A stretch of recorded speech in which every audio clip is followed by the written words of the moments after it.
दोस्तों, आज विश्व में हर मानव अपने जीवन को हर एक दृष्टिकोण से बेहद सुखी और निश्चिंत बनाना चाहता है। इस दौड़ में जीवन की हर एक पहलू, जैसे कि शारीरिक, मानसिक, आर्थिक, पारिवारिक, सामाजिक, आध्यात्मिक, ऐसे क्षेत्र में सुख की इच्छा रखता है। हर इंसान को बहुत अच्छे से पता है कि यह जीवन सिर्फ आनंद और सुख भोगने के लिए ही मिला है। लेकिन सबसे बड़ी और रोचक बात यह है कि आखिर यह सारे सुख चाहिए किसको?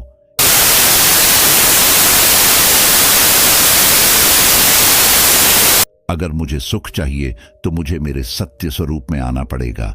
मैं कौन हूं, इस स्वरूप में मुझे निरंतर रहना पड़ेगा। फिर मैं जो चाहता हूं वह हर बात मेरे पास होगी, मेरे हर संकल्प पूरे होंगे।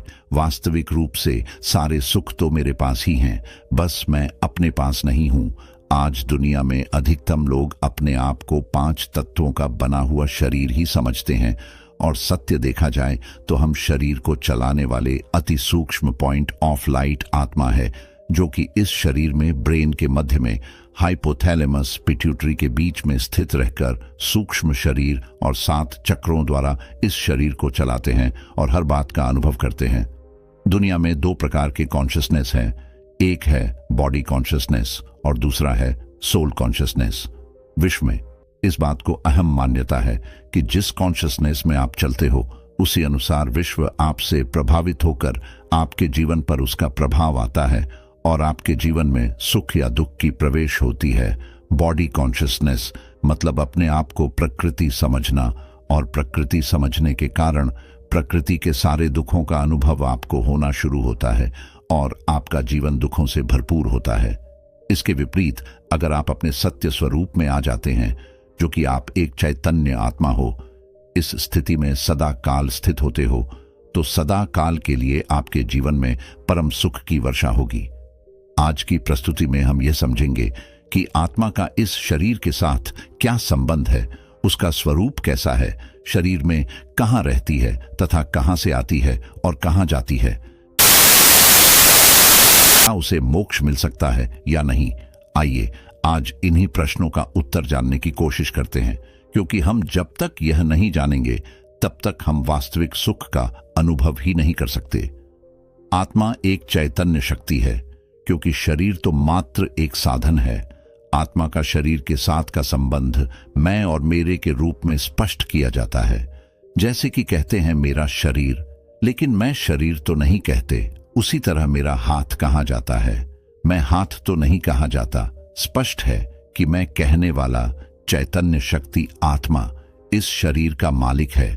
जिस प्रकार किसी व्यक्ति के हाथ में चाकू हो तो उस चाकू को पता नहीं है कि मुझे सब्जी काटनी है या किसी व्यक्ति का गला काटना है, वह निर्णय नहीं करता। उसी तरह उस चाकू का प्रयोग करने वाले हाथ भी यह नहीं सोचते कि मुझे इससे कोई सब्जी काटनी है या किसी व्यक्ति को मारना, क्योंकि हाथ भी चाकू की तरह एक साधन है। सोचने वाली शक्ति, निर्णय करने वाली शक्ति तो आत्मा ही है। आत्मा एक अति सूक्ष्म दिव्य ज्योति बिंदु स्वरूप है। इसलिए व्यक्ति जब शरीर छोड़ता है तो दीपक जलाते हैं। शरीर में स्थित चैतन्य ज्योति के यादगार स्वरूप ज्योति जगाते हैं। शरीर में आत्मा का निवास स्थान कहाँ है? दुनिया में आत्मा के शरीर में निवास के विषय में कई प्रकार की मान्यताएं हैं। जैसे कई लोग यह मानते हैं कि आत्मा हृदय में रहती है, लेकिन जब ओनिप्रेशन करके हृदय प्रत्यारोपण किया जाता है तो सवाल उठता है कि उस वक्त आत्मा कहाँ रहती है। कई कहते हैं कि आत्मा सारे शरीर में भ्रमण करती है। अब एक ही व्यक्ति एक ही समय में सुन भी रहा है, देख भी रहा है, बोल भी रहा है, हाथ भी हिला रहा है और चल भी रहा है, तो उस वक्त आत्मा कहाँ रहती है? इससे स्पष्ट है कि आत्मा का एक निश्चित स्थान होना चाहिए। अतः जिस तरह गाड़ी में ड्राइवर का एक निश्चित स्थान होता है जहां बैठकर वह पूरी गाड़ी को कंट्रोल करता है, ठीक इसी प्रकार मस्तिष्क पूरे शरीर को नियंत्रण करने वाला स्थान होता है। अतः आत्मा भी मस्तिष्क एवं स्नायु तंत्र के द्वारा शरीर की सभी कर्मेंद्रियों एवं ज्ञानेंद्रियों पर नियंत्रण रखती है। मेडिकल साइंस के द्वारा भी यह प्रमाणित किया गया है कि हाइपोथैलेमस और पिट्यूटरी ग्लैंड के बीच में आत्मा निवास करती है। इसीलिए व्यक्ति जब अपने भाग्य की बात करता है तब वह अपना हाथ मस्तक पर फेरता है, यानी भाग्य शरीर में नहीं है, परंतु आत्मा भाग्य लेकर आती है और लेकर जाती है। आत्मा भ्रिकुटी के पीछे बैठी रहती है, अतः लोग कपाल में भाग्य को दर्शाते हैं। इसलिए भारत में हिंदू चंदन का तिलक भी भ्रिकुटी के मध्य में ही लगाते हैं। आपके मन में सवाल आता होगा कि चंदन का ही तिलक क्यों लगाया जाता है, और वह भी एक छोटा सा बिंदु के रूप में ही क्यों लगाया जाता है। इसका कारण यह है कि आत्मा का स्वरूप अति सूक्ष्म बिंदु है। चंदन का रंग सुनहरा होता है। यह याद दिलाता है कि आत्मा का अनादि स्वरूप शुद्ध और पवित्र है, अतः चंदन लगाने से शीतलता महसूस होती है, अर्थात आत्मा का स्वधर्म शांति है। इसके अलावा चंदन की खुशबू चारों ओर फैलती है। इसीलिए आत्मा जब अपने असली सतोगुण स्वरूप में स्थित होती है, तब वह अपने गुणों की खुशबू सारे संसार में फैलाती है। इसलिए चंदन का तिलक लगाया जाता है। आत्मा कहां से आती है और कहां जाती है? कहा जाता है कि जहां से हम आए हैं वहीं जाना है, परंतु कहां से आए हैं और कहां जाना है यह पता ही नहीं। आइए इस चित्र के माध्यम से समझते हैं। चित्र में 3 लोक है। आकाश के नीचे मनुष्य लोक है, जहां 5 तत्व की दुनिया है। यह संसार एक रंगमंच है, जहां हर आत्मा शरीर रूपी चोला धारण कर अपना अभिनय करती है। आकाश के ऊपर है सूक्ष्म देवलोक, जहां सूक्ष्म देवता ब्रह्मा, विष्णु और शंकर निवास करते हैं। उसके ऊपर एक और लोक है, जहां चारों ओर दिव्य प्रकाश फैला हुआ है और जहां सभी निवास करती हैं, जिसको श्रीमद् भगवद गीता में परम धाम कहा गया है। इसके बारे में कहा जाता है कि यह 5 तत्व की दुनिया एवं सूक्ष्म देवलोक से भी परे हैं। इसी को मोक्ष धाम या मुक्ति धाम भी कहा जाता है, जहां सभी आत्माएं मुक्त अवस्था में निवास करती है। हम लोग उसको अपना प्यारा घर भी कह सकते हैं, क्योंकि घर वह स्थान होता है जहां से व्यक्ति का विशेष लगाव होता है। इसीलिए जब आप सारी दुनिया घूमकर अपने घर आते हैं तो सुकून या राहत महसूस करते हैं, या एकदम मन की शांति का अनुभव होता है। उसी तरह आज संसार में मनुष्य जब अनेक जन्म लेकर अपनी भूमिका निभाते निभाते दुखी हो जाता है या थक जाता है, तो उसको भी अपना घर याद ही आता है। इसलिए जब कोई मनुष्य जीवन में बहुत तंग हो जाता है तो कहता है कि अब बस मोक्ष मिल जाए तो अच्छा है, क्योंकि मोक्ष ही एकमात्र रास्ता है जिससे आप अपने असली घर में पहुंच सकते हैं, जहां परम शांति की अनुभूति होती है। मोक्ष की कामना करने वाले 3 प्रकार के लोग होते हैं।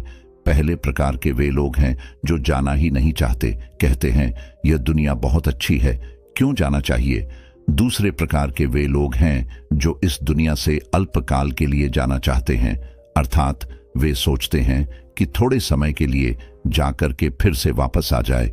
और तीसरे वे लोग हैं जो सदा काल के लिए मोक्ष प्राप्त करना चाहते हैं, क्योंकि ऐसे व्यक्ति इस दुनिया में दोबारा आना ही नहीं चाहते, परंतु आत्मा में इतनी क्षमता और योग्यता है कि मोक्ष के बाद परम धाम में बैठने के लिए नहीं है। इसलिए परमात्मा ने यह दुनिया बनाई है ताकि आत्माएं अपनी योग्यताओं और क्षमताओं का उपयोग कर सके और उसके फल को अनुभव कर सके। जब कोई उसे सकारात्मक दिशा में लगाकर उसका सुख, खुशी और आनंद आदि का अनुभव करता है, तो वह अनुभव मोक्ष में बैठने पर भी नहीं होता। जिस तरह दिन के बाद रात्रि आती है, तब क्षणिक ही सही, परंतु कुछ पल के लिए विश्राम तो लेना ही पड़ता है, क्योंकि कोई भी क्रिया बिना रुके निरंतर नहीं चल सकती। उसी तरह संसार का यह आवागमन का खेल भी निरंतर नहीं चलता। एक समय आता है जब कुछ समय के लिए अवकाश लेना ही पड़ता है। सृष्टि रंगमंच पर अपना पाठ निभाने के पश्चात हमें भी लौटना पड़ता है। फिर निश्चित समय पर आत्माएं धीरे धीरे वापस लौटकर पुनः सक्रिय रूप से अपनी भूमिका निभाती। इस प्रकार इस संसार में आत्माएं बढ़ती जाती हैं। जाने के समय सब एक साथ जाते हैं, परंतु आने के समय सब इस संसार में अपने अपने समय पर आते हैं। इस प्रकार इस संसार की जनसंख्या धीरे धीरे बढ़ने लगती है, और जब ऊपर से सारी आत्माएं नीचे आ जाती हैं, अपने वायदे अनुसार आकर सबको साथ ले जाते हैं। जैसे किसी व्यक्ति का परिचय लेते हैं, वैसे ही आज हमने आत्मा के परिचय में